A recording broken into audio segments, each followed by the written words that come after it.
I'm back. I'm biased, I'm bothered, and I am always unfiltered. If you are easily offended, this is not the place for you. But you still haven't managed to worthy up? Not to worry, let's get into this mess. We're back with the family, and Robyn is telling us that she cannot go to check on Meri because her kids are sick, so bear that in mind. Anyway, it's Christine and Kody's date. This is date number 3, by the way, for Kody. Now, Kody said that he wanted to go on a date to nurture their relationship. And where are these two going to nurture their relationship? They're going paintballing at Las Vegas Premier Paintball. I thought, hang on a second. Now, I love paintballing, okay? It's great. It's a great bit of crack. But like I've also gotten hit in the back of the arm and it's very fucking painful, okay? Paintballing is not a bit nurturing, not a bit nurturing. Oh my goodness. Anyway, Kody also says that he has a very big surprise for Christine, and again, we're going out on that ridiculous, ugly car. Like, just look at Christine's hair here, okay? You're gonna look like you're being dragged through a hedge backwards when you get out of this thing. I hate them. Anyway, Thomas Hughes is the owner of the paintballing, and he's given Kody and Christine like their outfits to go paintballing, but these like they look like beekeepers. Anyway, this is all filmed between paintballing and the sofa, and I love that we just get to see a cameraman as these two are just like shooting each other. And then I thought, who the hell is this? Because there's a whole load of people outside the paintball in there. Who are they? Like, are they part of TLC production? I don't know, because I don't see them with like any equipment. I was just wondering, like, are these just random people, you know?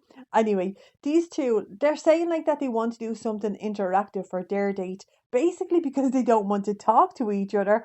Oh my goodness. Anyway, we finished up paintballing and Kody is giving Christine like the big surprise. So the surprise is a helicopter trip. Now, I know damn well that Kody did not pay anything for this, okay? Because the company has rolled out the big guns. Yes, the party bus. Anyway, we're meeting Ned Hoogland. Now, he's a pilot for Canyon Air. Also, I do want to bring back the name Ned. I love it. I love this name. So these two are getting on the party bus. Now they think it's great. This looks like something that you would hire like for a ham party, and I know damn well that there's a stripper pole somewhere in this bus. I know it to be true. Anyway, now we're meeting Ty Corbridge. Like, he's the owner of Canyon Air. That's how I know that this is sponsored. Like, the owner of this company doesn't give a shit. Do you know what I mean? He just wants to get paid. So this is definitely just a freebie, like, you know, for a bit of advertisement. Anyway, in the helicopter, okay, there's a voiceover, and Kody is telling us that his relationship with Christine always had a lightness to it, and he does say that they've had a couple of years of struggle, but are trying to fix it. Oh, so anyway, Kody is telling us, right, that when he first met Christine, he felt a bolt of energy like he was struck by lightning. And I thought, hang on a second, modern day Kody tells us that he never even liked Christine. Like, he thought she was disgusting. So that got me thinking, when the hell did this all start? Because when we were watching the interview, when they were kind of like doing the book promotion, okay, that's the first time Christine ever even heard him say like that he was disgusted by her, you know, with the nachos. Like, prior to that, okay, the woman had never heard it. So I was wondering, when did Kody start saying this? Because it's obvious something is a lie. It's either now or it's then. But I was wondering, okay, Robyn. Because Christine didn't know this until the book, and the book was only written after Robyn came into the family. Now, this is what I believe to be true. Robyn is so fucking jealous of Christine. Like, Christine is basically the glue of this family. She is. She's like the heart and soul of this family, okay? Everybody loves Christine. Everybody loves her.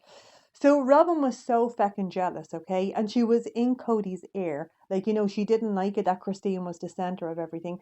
And that is why I believe Kody started with all of this. Now, maybe he did feel disgusted by her, but it's something that he had never fucking said. Like, they had been together for 16 years at that stage. He'd never said it. So that's why he's doing it. That's why he's hurting this woman, okay? Oh, anyway, Christine, okay, said that she always loved Kody. And that when she told Kody that she loved him and wanted to marry him, Kody rang her father to ask for permission. And 2 months later, these were married. Like, 2 months later, this is the problem, guys. You're getting married too fucking quickly, you know? but we did get to see the god awful wedding dress again. TLC really loves to remind us that Christine actually wore this. They do her so feckin' dirty, although I'll be honest, I do love seeing it. Anyway, according to Christine, she always wanted to be the third wife. So she didn't want to live with a guy on her own, and she didn't want to be the second wife because she felt like she'd be a wedge in the relationship. So she wanted to be a third wife and basically like the last wife, you know. I think the Mormon people that are in polygamy, they need three wives to get a planet or something. Not sure about all of that. But anyway, Christine wanted to be wife number three and basically the last wife. Anyway, we're getting some throwback pictures. I never realized how much Kody and Gabriel actually look alike. That kid is the image of his father. Like Kody looks like a completely different person back here. He's unrecognizable, you know. But my God, Gabriel is the image of him. Now Christine does say that when she married Kody, he was a very different person to the person that she knew prior. And I thought, this is the problem, guys. You're marrying too quickly, you know. But she also says basically Meri and Janelle hated each other, you know, because Kody is also saying like the same thing. But he says that Christine coming into the family, like she was able to just kind of manage like the terrible relationship between Meri and Janelle. Oh, anyway, these two are finished a helicopter ride and they're going to a place called Cherry on Top Frozen Yogurt. I've never been to this place, I've never seen it before, but I do love the look of it. Then Christine is apologizing to Kody. Oh my goodness. And she says like it's been a rough year and she promises to be more grateful. I can't believe it. And she's telling Kody that Meri had a good talk with her. And Meri basically told her like to stop whinging and just be grateful that this guy was showing her like, you know, basically any attention at all. I talk, stop it, Christine, stop it. Anyway, we're heading over to Robyn's house. Now, before we meet up at Robyn's Snotty Nose Kids, I'm going to ask the 70% of you who are not subscribed to go ahead and subscribe because I am very fucking needy, okay? I am, and I'll be honest about it. Anyway, we're in Robyn's house now, and the kids are snotting and spluttering everywhere because they're not well. Now, apparently, Dayton came home with a cough, and then all the kids got it, but she doesn't know how it happened. I taught Robyn, that's called school, you know? That's called school and kids. That's basically how that works. Oh, but she's going out with Kody tonight. So Kody and Robyn, they've been married for a year and a half. Oh my goodness. Robyn says that she's getting on great with the other wives. Like this woman cannot read a room, okay? Christine has basically just told us that her life is falling apart because of Robyn. But according to Robyn, like she's close to the other wives. No, you're not. They hate you. They hate you, you know. Oh, also, Robyn is saying, okay, that you have to really try. Like you have to put in a lot of effort, like, you know, in the sister-wife relationship. And I thought, hang on a second, Mary wanted to see this woman. But like when Robyn found out, like she wouldn't even go over to her, like she wouldn't even spend any time with Mary, you know. And Robyn says that she's here for the wives, but you're not, Robyn. You're not. You just told Mary that you couldn't go, that you couldn't go visit her when the woman was asking you for a bit of help, you know. She's also saying that it's hard in the principle to love your sister wives, but that these all love each other, and apparently you can get like a not so good sister wife. And I thought, how the hell, like, what is she talking about? How the hell would she know any of this? And then I was wondering, is she talking about Uncle, Stepdaddy, Granddaddy Paul's, like his actual wife? Like, who the hell is she talking about? Like, she's never had a sister wife before. Her mother didn't live with, like, you know, Paul's actual wife. So, like, she never lived in a big house or anything. Like, what on earth is this woman on about, you know? Anyway, Kody is arriving at Robyn's house, and Robyn is talking about the fact that some people don't accept children that are brought into a relationship now. I don't like this at all because we see Brianna climbing into this man's lap. Disgusting. That is disgusting, okay?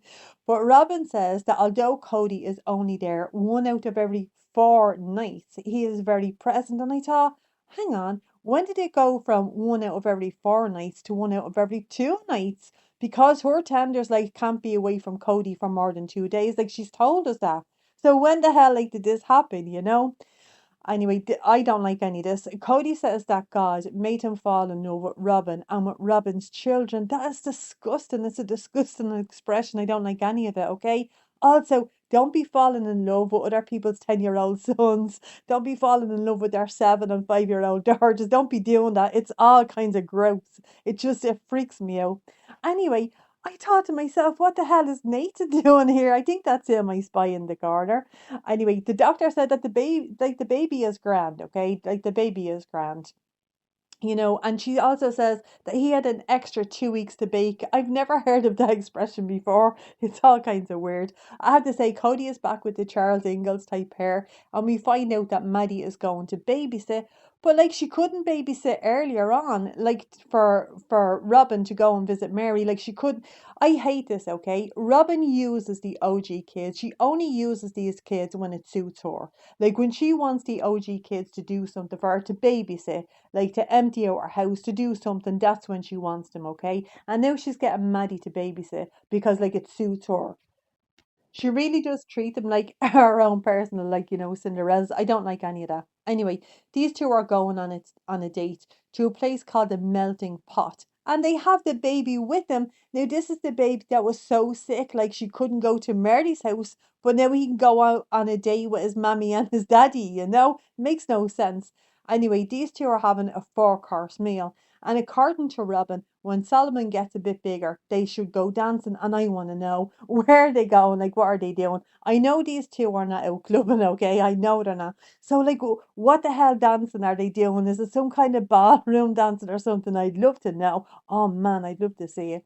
Anyway, now Robyn is telling us that she went to a church dance and she's seeing Kody and she had a lightning bolt strike her, okay?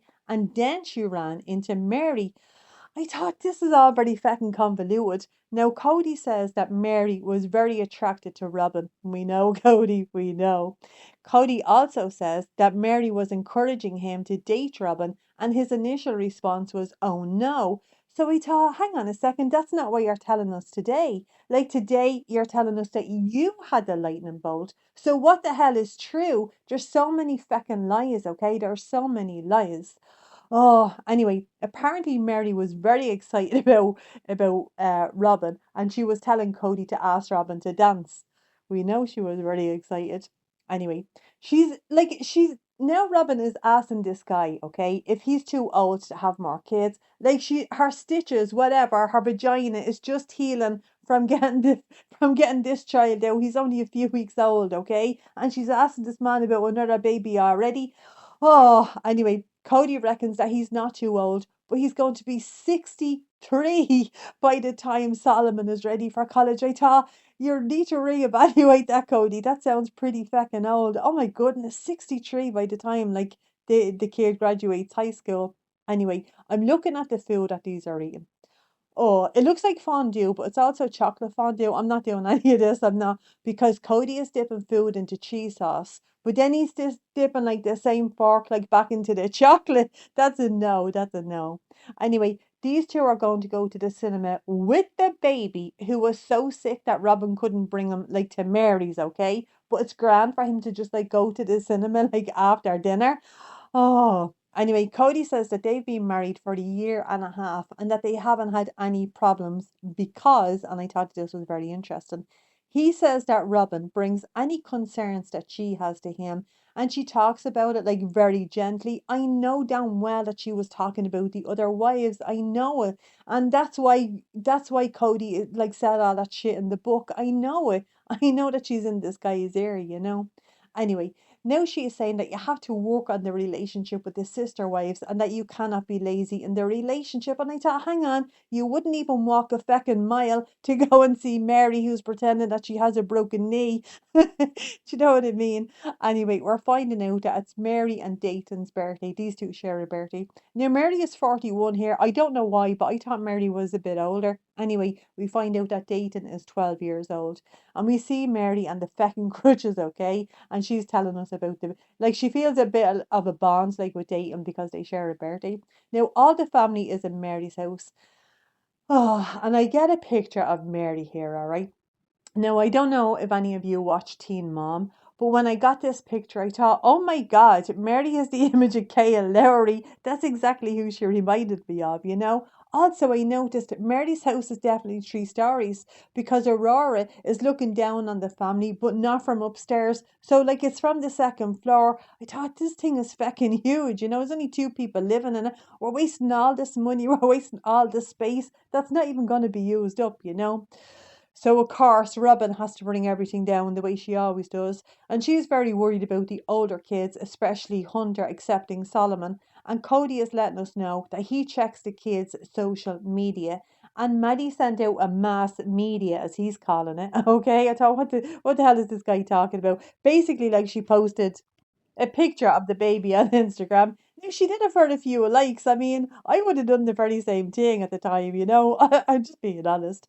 Now, she did say that she was most worried about Wonder. We all know that. We all know that she says that. But now she's switching it up and said that she was very worried about Maddie accepting the baby. I fucking hate this woman. You have just had this child like minding your kids. Do you know what I mean? She always tries to put a wedge between Kody and the OG kids as much as possible. Like she's literally just had Maddie minding these children. Do you know what I mean? I don't know why she does this because her kids will be doing very well to have like the OGs as siblings, because they're all great kids. Like they grow into great adults. They can all function in the world, unlike her grown arse children who have to get carried up the stairs by their daddy. I'm not including Dayton in that, by the way. I do like Dayton. I heard that he's gone back like to like reconnect with his father. I don't know whether that's true, but I hope it is because I know that his father was very unwell at some stage, and I hope the father is doing better. But anyway, I'm not including Dayton in that. And no, I don't like our children, and they are grown arse women, so I can't say that.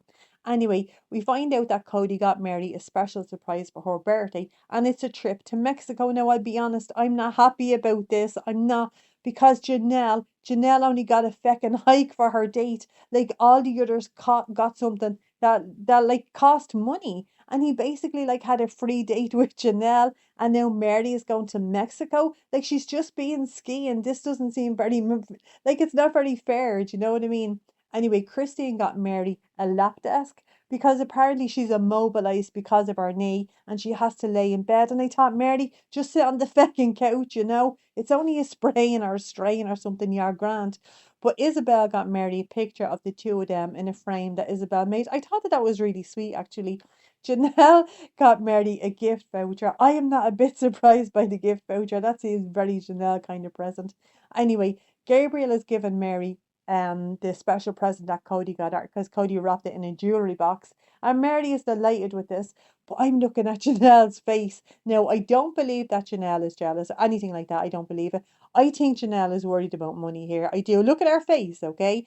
And I feel a bit conflicted because I'm happy that Mary got something nice for her birthday, but I'm also very fucking bothered about the fact that Janelle basically got zero money spent on the date. I also thought, right, that the dates, like he basically just had friend dates with the OGs. Like they're dates that you would have like just with your friends, do you know what I mean? While Robyn is getting wined, dined, and 69, kind of a thing. I just thought, it was very telling. Anyway, Mary is telling Kody like to come over like and give her a kiss because she's after opening the gift. But like he's holding Solomon, okay? And as he's kissing Mary, I'm very fucking concerned about the baby's head. I think his hand is supposed to be underneath and like supporting the neck. Anyway, now we're having birthday cake, and it's poor Logan that's holding this huge cake which is full of candles. Like this thing is like it's full of candles. And like this poor child is holding it. Anyway, Dayton and Mary are blowing out their candles like straight into Logan's face. I thought this poor kid. Anyway, on the sofa, Kody is telling us that they may look perfect on the outside, you don't, Kody, but that they really have to work with their relationships. They thought, you're not fucking doing that either, Kody. You're not. Anyway, this is our recap, and I hope you guys enjoyed. And if you did, go ahead and hit subscribe, and I'll catch you in the next one. Have a great day.